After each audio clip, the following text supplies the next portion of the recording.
गई थी। फिर हम दोनों ने बैठकर थोड़ी सी मस्ती की, थोड़ा सा खेला। और उसको ना कैमरा थोड़ा अट्रैक्टिव लगता है, आजकल के बच्चों को कैमरा अट्रैक्टिव लगता है क्योंकि वो बचपन से ही सारी चीज़ें ऐसे देख रहे हैं।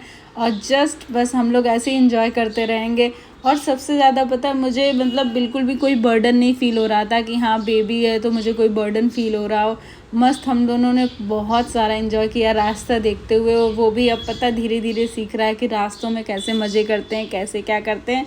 और ये हम लोग पहुंच गए अपना गांधीनगर कैपिटल। यहाँ से हमारे भैया हमको लेने वाले आने थे और उसके बाद हम लोग बस अपने डेस्टिनेशन पे पहुंच गए।